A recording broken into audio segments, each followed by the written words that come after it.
a divine strategy to fight for us. Udele sesithina manje. Sesikhalile temanqo. Baqhubeka bofaro etimpilweni tethu.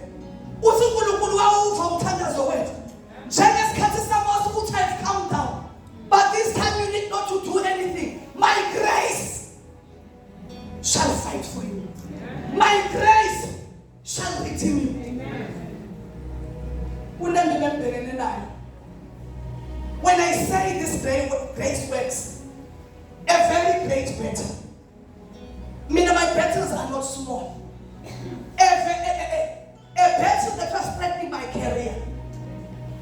And I fought this battle over time. It comes another battle kashan. And it looks like every day I'm fighting this battle.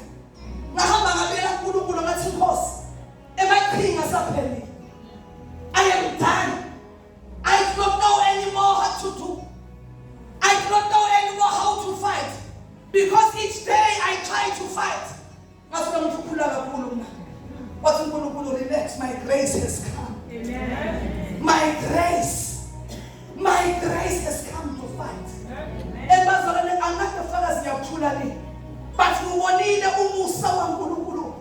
when the Pastor, when an enemy comes in like a flood, then the spiritual, not you, but the spiritual, the Lord raises the standard against him. For some of us, the enemy has come in like a flood. And I guess call, Usinga Umusa, Lota Uma Uti, peace be still. That is what God is saying in this season. We need not fight in this battle. But to call out Musa no Kuruli, Lota Usluela, Lota Usifega. I read a book. This woman of God was delivering a Satanist, a hardcore Satanist. She said that every day she would deliver this woman. And one day she was so tired that demons were coming in their numbers because she was a queen of what? She says one day she was tired of because she would go to work in the afternoon, then in the night come back to deliver this woman. She says she was tired.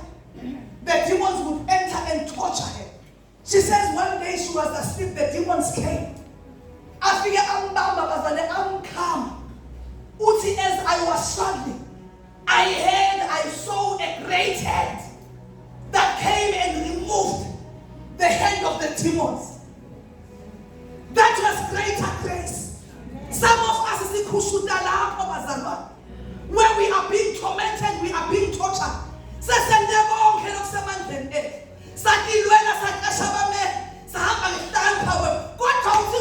Just relax. My greater grace has come to save you. My greater grace has come to rescue you. Let us look at the children of Israel.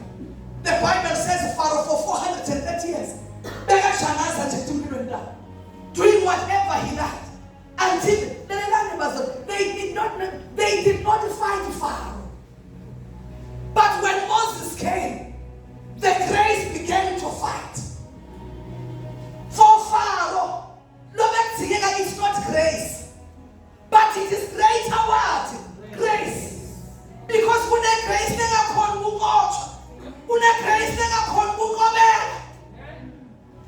Nkulunkulu tikhiphe bengicabanga ngikhuluma naNkulunkulu angathi babebuye asengikhiphe ganagana angathi babebuye asengikhiphe my last number yabona unasakhiphe the last wakwamshaya umfana lanzuni udilisha lelina bese babakhe losibho uzuphakamisa levuthi yema ubona sometimes for a greater grace and truth.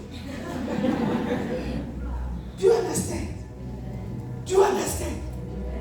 That is the kind of grace that has come to rescue us. This grace is shutting people up. Like this grace, eternal, is shame, like this grace.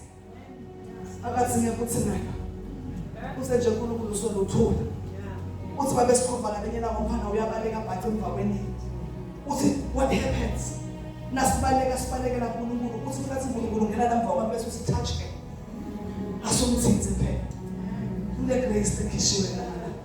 I'm here to encourage someone. I do not know the battles lokho njengamanje. I do not know the wars lokho njengamanje. I do not know the challenges that you are in right now, but the day no more the grace has come down. Just be still and know that I am God.